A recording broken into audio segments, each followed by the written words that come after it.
Hello, Steve White, Steve White's 89. Well, the floodwaters continue through Victoria, and fortunately I live in the north, so I'm quite safe, but I do have some Smurfs that I have to deal with. I have an order of Smurfs that are apparently stranded due to the floodwaters. Now, I had some Smurfs when I was a kid, but I didn't really collect them until the you-know-what, so just the last couple of years.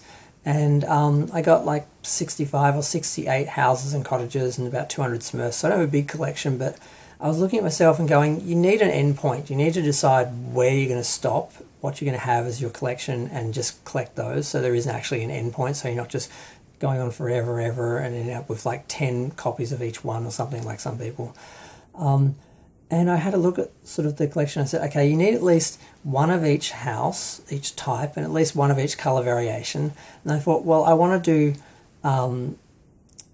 variations of the houses and actually custom them and that. So I said, well, you need at least 2 or 3 of each one, so you can do them based on the colour of the spots or the base or whatever. And I sort of worked out how many I needed of each colour and everything, and I went through.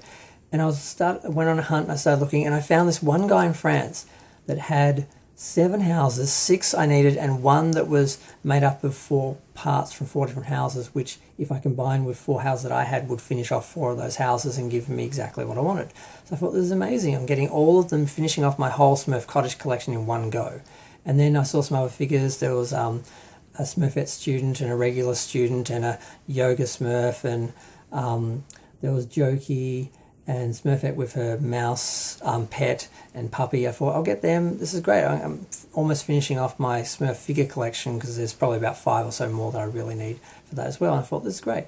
So I ordered them from France, and then nothing. Didn't hear anything for a week or so. And then I got an alert saying that they'd left Germany. And I'm like, okay, cool. And I had a look at the address and I thought, everything looks fine. It should be coming to me and everything. Didn't hear anything for a week. Then I heard they arrived in Sydney. I'm like, oh, good, they won't be that far away. Then didn't hear anything for another week. And then I heard they're in Victoria. I'm like, oh, thank God they're in Victoria. They'll only be a day or so away. Because each time I didn't hear from them, I thought they're lost. And then I get this alert saying that they're on their way to the next facility in Launceston. I'm like, Launceston? I'm in Melbourne, in Victoria. I'm like, why would they be going to Launceston? If you don't know Australia, Australia's like one big sort of continent, and then you've got like one island state, which is Tasmania, where I did live for a while. And I know the postcodes there are like 72, 73, 75. I used to live in 75.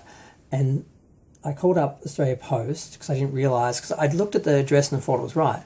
And I called up someone, and the first person I got was crazy, and they said, oh, no, every parcel gets sent to Launceston first because that's the biggest distribution centre in Australia. I'm like, that's a lie, you made that up. So they were crazy. I hung up on them. I spoke to a couple more people. I got one guy, and he actually knew what he was doing.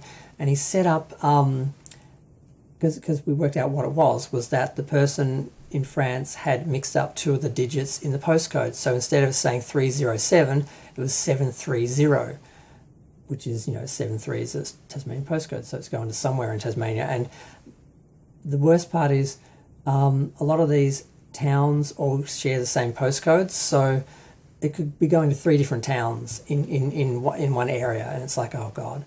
So we didn't know where it's going to go, and it's going to get lost. And he said, look, what I can do is I can put an interception order on it, so when it gets scanned next, the conveyor belt will alert people. It'll stop the conveyor belt. Someone will actually have to take it off, relabel it, and send it back to Victoria. I thought, well, thank God. So we worked out it was actually in the hull of the Abel Tasman, because it had been sent to Launceston on the Thursday to go out on the boat on Thursday night, but because of the floodwaters, it never left. The boat didn't leave on Thursday night, didn't leave Friday night, didn't leave Saturday night, didn't leave tonight. It's stuck. So they're stuck in the hull of the boat, and he says when it gets to Launceston, it should be alerted as soon as it's scanned, because it's in a big bag, and then that bag will be offloaded, and eventually they'll get to the facility, and then they'll unload it all and scan all the individual packages, and that's when it will be alerted. They will be alerted that it should be sent back to Victoria. But I'm worried that it's going to get lost on the way to Launceston or in Launceston before it gets sent back, or when it gets sent back to Melbourne, I'm worried it's going to get lost there as well. So I don't think I'm going to get these for a second.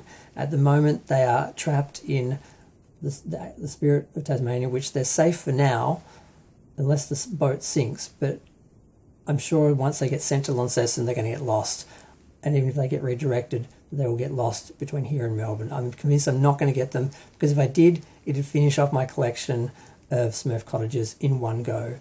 And it can't be that easy, because if I lose this order, I have to go order the same things from like 10 different sellers, which is going to cost a fortune and take forever. So I don't know, I just wanted to talk about my Smurfs for a minute because it's my channel and I'm worried about them. They're lost in the floodwaters. Oh well.